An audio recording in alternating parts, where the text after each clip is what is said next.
राजभवन में राष्ट्रपति रामनाथ कोविंद ने प्रणब मुखर्जी को उनकी जयंती पर किया याद। चित्र पर पुष्प अर्पित कर दी श्रद्धांजलि।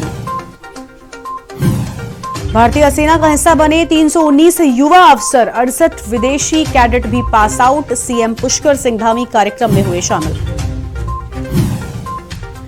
दिवंगत जनरल की अस्थियां पहुंची हरिद्वार। वीआईपी घाट पर विधि विधान के साथ किया गया अस्थि विसर्जन। आज हरिद्वार में और 16 दिसंबर को राहुल की रैली।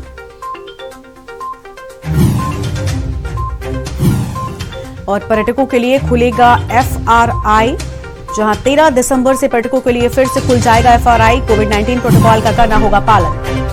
उत्तराखंड में कोरोना की रफ्तार तेज। 24 घंटे में मिले 10 नए मरीज। 156 हुई कुल संक्रमितों की संख्या। आप देख रहे हैं के न्यूज, खबरों का सारथी। नमस्कार, आप देख रहे हैं के न्यूज और मैं हूं आपके साथ गरिमा वाजपेयी। खबर हरिद्वार से है, जहां दिवंगत जनरल की अस्थियां हरिद्वार पहुंच चुकी हैं और विपिन सिंह रावत की अस्थियां हरिद्वार पहुंची। हरिद्वार के वीआईपी घाट पर विधि विधान के साथ अस्थि विसर्जन हुआ और अस्थि विसर्जन में केंद्रीय राज्य मंत्री अजय भट्ट भी मौजूद रहे। पूर्व सीएम त्रिवेंद्र सिंह रावत समेत कई नेता मौजूद रहे और अपनी श्रद्धांजलि अर्पित की है। पुष्प अर्पित कर जनरल विपिन सिंह रावत को याद किया गया है। बड़ी खबर आपको बता रहे हैं हरिद्वार से, जहां पर अस्थि विसर्जन में केंद्रीय राज्य मंत्री अजय भट्ट भी मौजूद रहे। इस वक्त की बड़ी खबर हरिद्वार से, दिवंगत जनरल की अस्थियां हरिद्वार पहुंच चुकी हैं। खबर उत्तराखंड में हम आपको बता रहे हैं हरिद्वार से खबर, जहां पर विपिन सिंह रावत की अस्थियां हरिद्वार पहुंच चुकी हैं और वीआईपी घाट पर विधि विधान के साथ अस्थि विसर्जन हुआ है, जहां पर केंद्रीय राज्य मंत्री अजय भट्ट भी मौजूद रहे। इस वक्त की बड़ी खबर आपको बता रहे हैं हरिद्वार से, जहां पर दिवंगत जनरल की अस्थियां, उनका अस्थि कलश हरिद्वार पहुंच चुका है और वीआईपी घाट पर अस्थि विसर्जन हुआ। ये तस्वीरें आपको हम दिखा रहे हैं, जहां पर अस्थि कलश को पुष्प अर्पित करते हुए सभी लोगों ने जनरल विपिन सिंह रावत को याद किया है। अस्थि विसर्जन में केंद्रीय राज्य मंत्री अजय भट्ट भी मौजूद रहे। इस वक्त की बड़ी खबर हरिद्वार से, जहां दिवंगत जनरल की अस्थियां हरिद्वार पहुंच चुकी हैं और उन्हें गंगा में विसर्जित किया गया। विपिन सिंह रावत की अस्थियां हरिद्वार पहुंची। पूरे विधि विधान के साथ ये पूजा पाठ हुआ। हरिद्वार के वीआईपी घाट पर विधि विधान के साथ अस्थि विसर्जन किया गया है।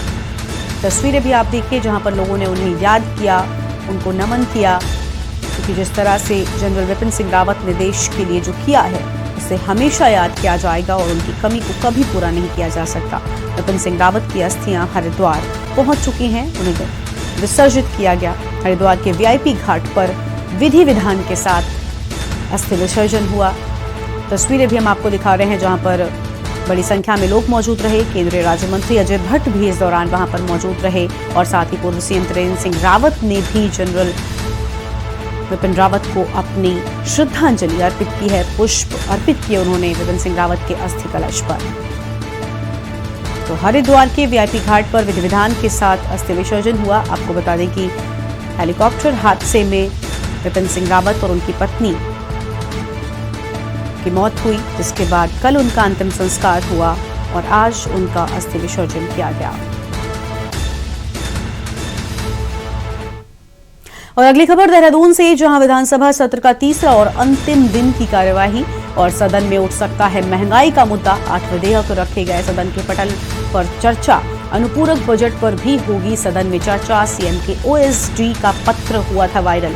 ओएसडी को जांच पूरी न होने तक किया गया निष्कासित। पत्र में खनन के ट्रकों के चालान निरस्त करने के आदेश। विपक्ष पत्र को लेकर भी सदन में उठा सकता है मुद्दा। बड़ी खबर आपको बता रहे हैं देहरादून से, जहां पर सीएम के ओएसडी का पत्र वायरल हुआ था और आपको बता दें कि पत्र वायरल होने के बाद ओएसडी को जांच पूरी न होने तक निष्कासित कर दिया गया है। पत्र में खनन के ट्रकों के चालान निरस्त करने के आदेश थे। ये बड़ी जानकारी सामने आ रही है। विपक्ष पत्र को लेकर भी सदन में ये मुद्दा उठा सकता है, यानी इस मुद्दे को सदन में भी उठाया जा सकता है। विधानसभा सत्र का तीसरा और अंतिम दिन की कार्यवाही जारी है।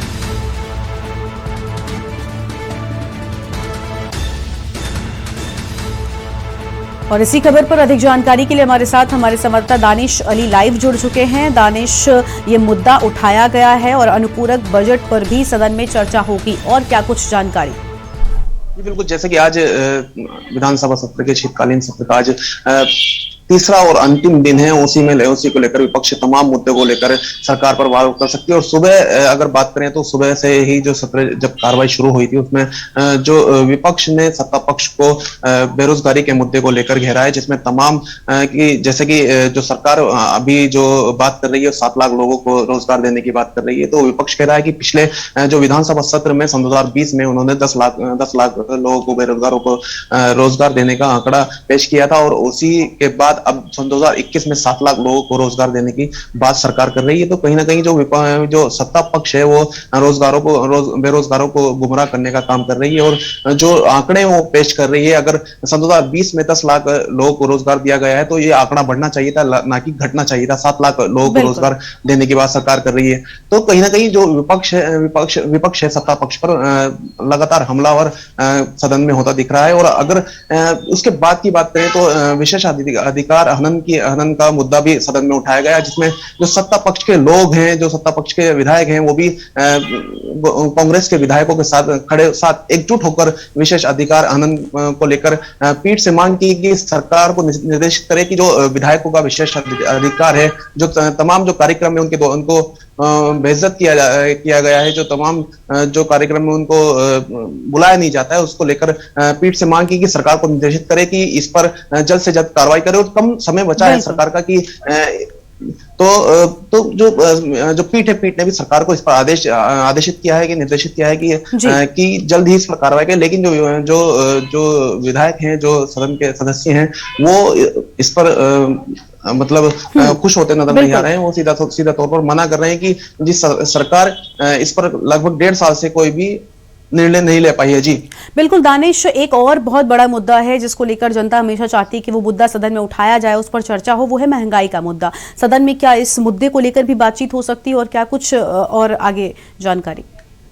जी बिल्कुल, जनता जैसे कि चाहती है, तो विपक्ष जो है पुरजोर तरीके से कहीं ना कहीं अभी जो 12 से 12:30 बजे तक का जो विधानसभा सत्र की कार्रवाई है वो स्थगित थी, अभी फिर से शुरू हो गई। तो कहीं ना कहीं अब जो आगे की बात होगी वो कहीं ना कहीं नियम 310 के तहत जो विपक्ष है महंगाई का मुद्दा उठा सकता है सदन में, और तमाम मुद्दे वो महंगाई को लेकर, महंगाई के साथ साथ तमाम मुद्दे भी आगे सदन में उठा सकता है। तो महंगाई का एक बड़ा मुद्दा अगर देखा जाए तो सरकार के सामने हो सकता है। विपक्ष इसको मजबूत तरीके से उठाने का काम करेगा। जी बहुत शुक्रिया आपका दानिश, हमारे साथ जुड़ने के लिए, अधिक जानकारी हमारे दर्शकों तक पहुंचाने के लिए। तो सदन में आज महंगाई का मुद्दा भी उठ सकता है, और 8 विधेयक सदन के पटल पर चर्चा का विषय रहेंगे, और 8 विधेयक सदन के पटल पर चर्चा में रखे गए हैं। विधानसभा सत्र का तीसरा और अंतिम दिन की कार्रवाई, बड़ी खबर हम आपको बता रहे हैं, जहां पर महंगाई का मुद्दा भी सदन में उठ सकता है, जिसको लेकर जनता हमेशा ये चाहती है कि महंगाई पर बात हो और उसका निवारण भी हो। फिलहाल एक छोटे से ब्रेक के लिए यहां पर रुकेंगे, जल्द लौटेंगे।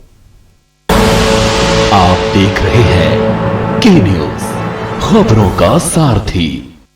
2017 से पहले जो लड़के हैं गलती हो जाती है बोलकर छूट जाते थे। 2017 के बाद उन अपराधियों पर होती है कार्रवाई। फर्क साफ है। 2017 से पहले मेरठ से दिल्ली पहुंचना था दूभर। 2017 के बाद दिल्ली बस 1 घंटे दूर। फर्क साफ है। 2017 से पहले कर्ज के बोझ तले दबा था किसान। 2017 के बाद कर्ज माफी से हुआ है खुशहाल। फर्क साफ है।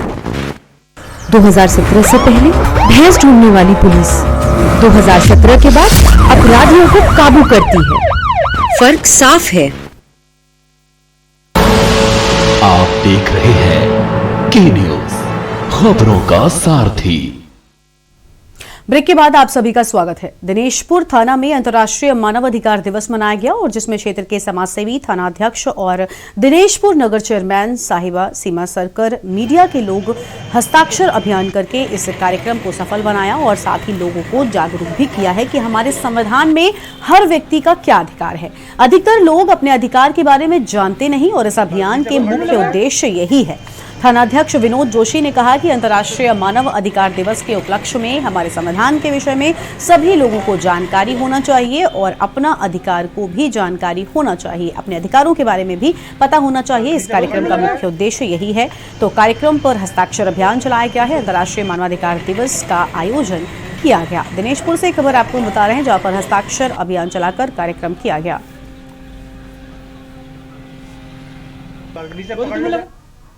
और अब सीधा आपको हरिद्वार लेकर चलते हैं, जहां पर सीडीएस जनरल विपिन रावत की अस्थियों का कलश आप देखिए विसर्जित किया जा रहा है। उनकी बेटी हरिद्वार इस अस्थि कलश को लेकर पहुंची है। ये तस्वीर आपको हरिद्वार से दिखा रहे हैं। काफी भावुक ये पल उन बेटियों के लिए भी जिन्होंने इस हादसे में अपने माँ और बाप दोनों को खोया है। तो ये तस्वीरें आप देखिए जहां पर सीडीएस जनरल विपिन रावत की बेटियां मौजूद हैं और अस्थि विसर्जन हो रहा है। अभी इसके पहले हमने आपको तस्वीरें दिखाई थी जहां पर पूजा विधि विधान से हो रही थी, और अब सीधी तस्वीरें आपको हम दिखा रहे हैं हरिद्वार से, जहां पर उनकी बेटी अस्थि कलश को विसर्जित करते हुए दिवंगत जनरल का अस्थि विसर्जन हमेशा के लिए गंगा में समा गए। सीडीएस जनरल विपिन रावत कल उनका अंतिम संस्कार हुआ और आज गंगा में विलीन हुए सीडीएस जनरल विपिन रावत दिवंगत जनरल का अस्थि विसर्जन हरिद्वार में किया गया है। उनकी बेटी मौजूद है। सीधी तस्वीर, एक्सक्लूसिव तस्वीर आपको हम के न्यूज़ पर दिखा रहे हैं। यहाँ आप देखिए बड़ी संख्या में लोग भी मौजूद हैं उनको श्रद्धांजलि देने के लिए, उनको याद करने के लिए, क्योंकि जो काम सीडीएस जनरल विपिन रावत ने इस देश के लिए किया है उसे हमेशा याद किया जाएगा और उनकी कमी को पूरा कर पाना मुश्किल होगा। दिवंगत जनरल का अस्थि विसर्जन हुआ हरिद्वार में। ये तस्वीरें आप देखिए जहां पर उनकी बेटियां पहुंची हुई हैं और पूरे विधि विधान के साथ वो इस प्रक्रिया को कर रही हैं। पहले पिता विपिन रावत, सीडीएस जनरल विपिन रावत की अस्थि कलश को विसर्जित किया गया और साथ ही उनकी पत्नी मधुलिका रावत जो कि हेलीकॉप्टर हादसे में जिनकी जान गई, उनका भी अस्थि विसर्जन हुआ है। दोनों बेटियां यहाँ पर पहुंची हुई हैं और काफी भावुक ये पल होगा हम सब के लिए, साथ ही उनकी बेटियों के लिए जिन्होंने इस हादसे में अपने माता और पिता दोनों को खोया। अपने माता और पिता की अस्थियों को विसर्जित करने के लिए बेटियां हरिद्वार पहुंची अस्थि कलश को लेकर। सीडीएस जनरल विपिन रावत हमेशा याद किए जाएंगे और पूरे विधि विधान के साथ ये पूजा पाठ उनका अस्थि विसर्जन हो रहा है। ये तस्वीर आपको हम हरिद्वार से सीधी दिखा रहे हैं जहां पर उनकी बेटियां अस्थि विसर्जन कर रही हैं। काफ़ी हिम्मत चाहिए होती है ऐसे काम के लिए और काफ़ी जज्बा चाहिए होता है, लेकिन साफ तौर पर दिखाई दे रहा है इन तस्वीरों में जहां पर बेटियों ने ही कल अंतिम संस्कार किया और आज अस्थि विसर्जन किया। तो ये सीधी तस्वीर आपको हम दिखा रहे थे हरिद्वार से, जहां पर सीडीएस जनरल विपिन रावत और उनकी पत्नी मधुलिका रावत का अस्थि विसर्जन किया गया है उनकी बेटियों के द्वारा। और अब अगली खबर का रुख करेंगे जो कि डोईवाला से है, जहां सामुदायिक स्वास्थ्य केंद्र को पीपीपी मोड से हटाने की मांग के साथ निजी हॉस्पिटल से सरकारी अनुबंध समाप्त करने की मांग को लेकर उत्तराखंड क्रांति दल का हॉस्पिटल के गेट पर धरना प्रदर्शन पिछले 18 दिनों से जारी है। यूकेडी के धरना प्रदर्शन को क्षेत्र के लोगों के साथ अन्य राजनीतिक दलों का भी व्यापक स्तर पर समर्थन मिल रहा है। तो वहीं क्षेत्र के सीनियर सिटीजन भी हॉस्पिटल की खराब व्यवस्था को सुधारने के लिए यूकेडी के आंदोलन को अपना समर्थन दे रहे हैं। तो पीपीपी मोड को निरस्त करने की मांग पर यह धरना, डोईवाला से बड़ी खबर आपको बता रहे हैं जहां पर पीपीपी मोड को निरस्त करने पर यूकेडी का धरना जारी है।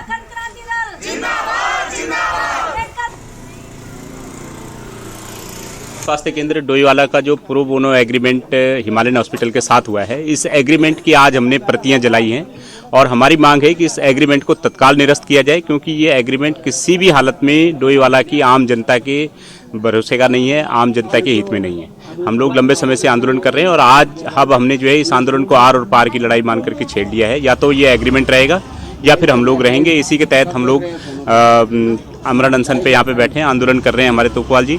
और इसके अलावा जो 90 वर्षीय बुजुर्ग हैं यहाँ पर उत्तराखंड आंदोलनकारी, उन्होंने भी 9 तारीख से आमरण अनशन का ऐलान किया है और हमारी एक ही मांग है कि इसका निरस्त कर दिया जाए जितनी जल्दी हो सके एग्रीमेंट। तो मैं कल के आमरण अनशन पर उत्तराखंड के डोईवाला हॉस्पिटल में कल से 10 बजे के आसपास मैं आमंत्रण पर बैठ गया हूँ। इसकी सूचना यदि मुझे जल्दी न मिली तो मैं निश्चित हूँ कि कल 10 बजे के आसपास मैं इन होटलों का जो बेचा जा रहा है, प्राइवेट सेक्टर को दिए जा रहे हैं, यहाँ की जनता इसको बर्दाश्त नहीं करेगी। मेरा आपसे यही अनुरोध है कि तत्काल इस पर कार्रवाई करके इसका बेचना, प्राइवेट हॉस्पिटलों को, इन सेक्टर को देना बंद करने का आदेश तुरंत कर दिया जाए। और अगली बड़ी खबर देहरादून से आ रही है, जहां पर हम आपको बता दें कि हंगामा जारी है। इस मुद्दे को लेकर सभी सदस्य एकजुट दिखे। बड़ी खबर देहरादून से, जहां पर पीठ से सरकार को निर्देशित करने का आग्रह किया है और विशेषाधिकार हनन के मामलों का निवारण की भी बात हुई। इस वक्त की बड़ी खबर देहरादून से, जहां पीठ ने सरकार को किया निर्देशित। विधायकों ने सदन में विशेषाधिकार हनन का मुद्दा उठाया और जिसको लेकर थोड़ा हंगामा भी हुआ। देहरादून से बड़ी खबर, इस मुद्दे को लेकर सभी सदस्य एकजुट दिखे हैं। देहरादून से खबर सामने आ रही है, जहां पीठ से सरकार को निर्देशित करने का आग्रह किया है और विशेषाधिकार हनन के मामलों का निवारण की भी बात हुई है। इस मुद्दे को लेकर सभी सदस्य एकजुट दिखाई दिए हैं। देहरादून से इस वक्त की बड़ी खबर, जहां पीठ से सरकार को निर्देशित करने का आग्रह भी किया गया है, विशेषाधिकार हनन के मामलों का निवारण भी हुआ और पीठ ने सरकार को निर्देशित किया है। इस वक्त की बड़ी खबर आपको हम बता रहे हैं देहरादून से, जहां पीठ ने सरकार को निर्देशित किया। विधायकों ने सदन में विशेषाधिकार हनन का मुद्दा उठाया और इस मुद्दे को लेकर सभी सदस्य एकजुट दिखे हैं। और फिलहाल एक छोटे से ब्रेक के लिए रुकते हैं। आप देख रहे हैं के न्यूज, खबरों का सारथी।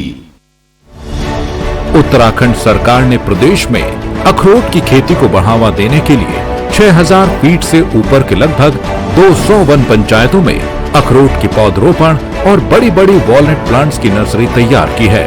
राज्य सरकार का लक्ष्य है पहाड़ के किसानों में आमदनी की वृद्धि और खुशहाली के नए रास्ते खुले। अल्मोड़ा, रानीखेत, गैरसैंण, कपकोट, मसूरी सहित कई इलाकों में उच्च क्वालिटी के अखरोट की पैदावार बढ़ाने के लिए उत्तराखंड जायका वानिकी परियोजना के साथ मिलकर प्रदेश सरकार बड़ी संख्या में किसानों को अखरोट की खेती से जोड़ रही है। हम इसलिए बढ़ा रहे हैं कि हमारी आमदनी बढ़े।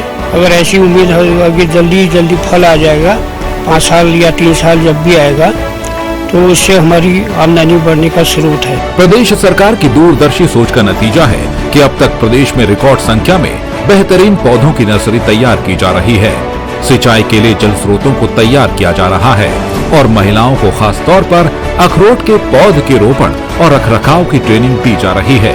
प्रदेश में 4000 किसान 26,000 से ज्यादा पौधों के जरिए आज वॉलनट फार्मिंग कर रहे हैं। अखरोट उत्पादन के क्षेत्र में उत्तराखंड को नंबर 1 बनाने और किसानों की आमदनी में बढ़ोतरी कर उन्हें समृद्ध बनाने की दिशा में आगे बढ़ रही है उत्तराखंड सरकार। धामी सरकार का यही प्रयास किसानों का हो चहुमुखी विकास। खुदी को आजमाया है तो ये अंदाज आया है, खुदी को आजमाया है तो ये अंदाज आया है। तुम में भी मैं हूं, शुद्ध प्लस पान मसाला। सबसे पहली टीम टेक अप। आपका आइडिया है एक लो कॉस्ट कंप्यूटर बनाना। यस एक कस्टमाइज्ड ऑपरेटिंग सिस्टम बनाया सर, जिसको मतलब हम सस्ते से सस्ते पीसी में भी चलाएं तो ये मतलब बहुत ज्यादा अच्छी परफॉर्मेंस देगा। कितना परफॉर्मेंस इंप्रूव हो गया? हम लोगों ने मतलब एस्टिमेट किया 200% परफॉर्मेंस इंक्रीज है। स्पीड डबल हो गई, बहुत अच्छा है, very good. Team number 2 bio team. There's absolutely no polythene, any element which is non-degradable नहीं है कुछ भी। मैम नो, ये फर्स्ट ऑफ ऑल तो ये डिकम्पोजेबल है एंड आफ्टर दैट डिकम्पोजिंग ये फर्टिलाइजर में कन्वर्ट हो जाता है एंड ये वाटर सोल्युबल है over a period of time. ये फूड मटेरियल से बना है? कॉर्न स्टार्च वगैरह एग्जांपल। ठीक है, एग्जांपल ओके। अगर वाकई आपका ये प्रोडक्ट जो आपने कमिट किया है उतना करके दिखा देता है, मुझे लगता है आप दुनिया की एक बहुत बड़ी प्रॉब्लम सॉल्व कर रहे होगे। तीसरी टीम ग्रेट एडवर्ड्स। ये सारा डिजाइन आप अभी फोन पे कर रहे हैं। जैसे हम दोनों के पास पेरेंट्स के फोन है जो हमारे पास 2 घंटे के लिए अवेलेबल रहते हैं। अभी तक आपने कितने विजिटिंग कार्ड डिजाइन किए? सर हमारे ग्रुप में जितने भी बिजनेस ब्लास्टर के ग्रुप्स हैं तो अभी तक हमने उनके विजिटिंग कार्ड्स डिजाइन किए हैं। तो आपने वहीं बिजनेस ब्लास्टर में भी बिजनेस अपॉर्चुनिटी ढूंढ ली? सर हमने उनके बिजनेस में ही अपना बिजनेस ढूंढ लिया। बहुत बढ़िया, proud of you. Good work. दुनिया भर के इन्वेस्टर्स को तैयार हो जाना चाहिए। स्टार्टअप्स की बहुत बड़ी फौज तैयार हो रही है दिल्ली के स्कूलों में। बिजनेस ब्लास्टर्स देखिए इस रविवार शाम 7 बजे। आप देख रहे हैं के न्यूज, खबरों का सारथी। ब्रेक के बाद आप सभी का स्वागत है और इसी बीच खबर देहरादून से सामने आ रही है, जहां सड़क से सदन तक सरकार को घेर रही है कांग्रेस। इस वक्त की बड़ी खबर आपको हम देहरादून से बता रहे हैं, जहां पर विधानसभा सत्र के दौरान सरकार को कांग्रेस घेरती हुई नजर आ रही है।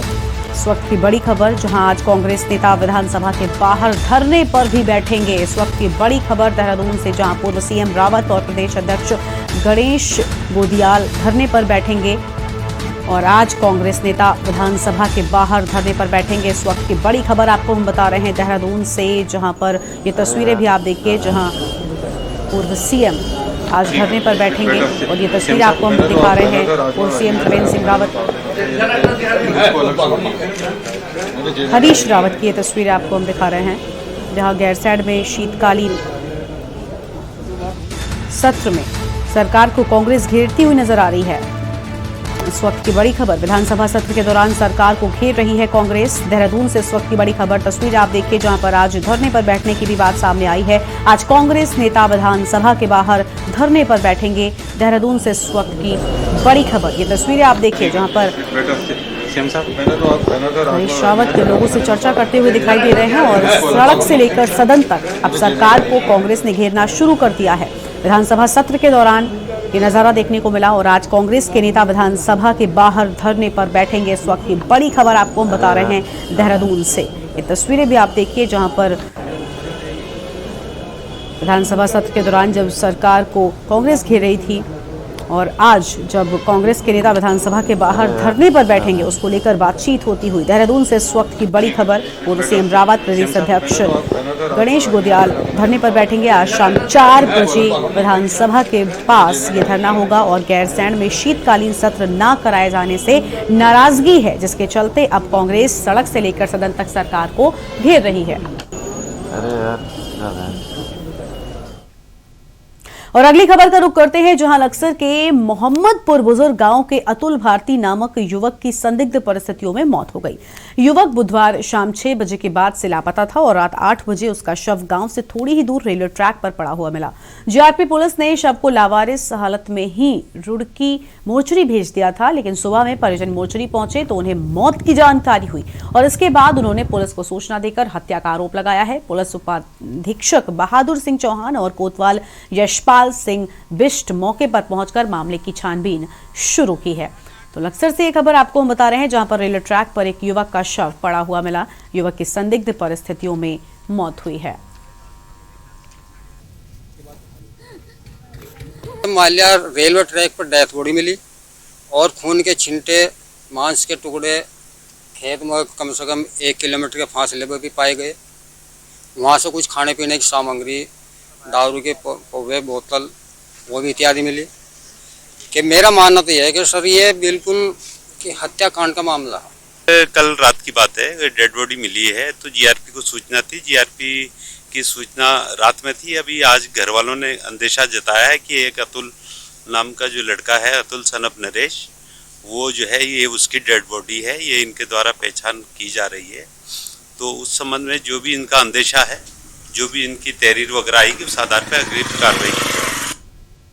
और अगली खबर भी लक्सर से, जहां कुड़ी नेतवाला गांव में टूटी पड़ी पुलिया का निर्माण शुक्रवार से शुरू हो गया। पूर्व प्रधान पिंकी चौधरी ने जिम्मेदार लोगों संग पूजा अर्चना कर निर्माण का शिलान्यास किया और 3 साल पहले बाणगंगा में पानी के तेज बहाव से पुलिया ध्वस्त हुई थी। इससे किसानों को खेतों तक जाने में दिक्कत हो रही थी। ग्रामीणों ने इसके पुनः निर्माण की मांग शासन प्रशासन से की, लेकिन कार्रवाई नहीं हुई और खानपुर विधानसभा सीट पर सक्रिय पत्रकार उमेश शर्मा ने 2 दिन पूर्व गांव में कार्यक्रम कर लोगों की समस्याएं पूछी तो पुलिया टूटे होने की समस्या को बताया गया और जिसके बाद उमेश शर्मा ने शुक्रवार को अपने निजी खर्च से पुलिया का निर्माण शुरू करा दिया। में बैठे लोगों को कोसते रहे और यहाँ हर वर्ष 3 से 4 लोगों की मौत होती रहे तो आंख बंद करके बैठना आसान नहीं है। जब हम सक्षम हैं तो अगर एक भी जान बचाई जाए तो एक एक जान कीमती होती है। देखिए उमेश भाई इतने अच्छे हैं, जिसकी भी समस्या होती है, जो भी होती है, जिस गांव में भी होती है उसे पूरा कर रहे हैं, सबकी समस्याओं का समाधान कर रहे हैं और जैसे भी समस्या देखते हैं उसका तुरंत कार्रवाई करते हैं। और फिलहाल इस बुलेटिन में इतना ही। आप बने रहिए के न्यूज के साथ।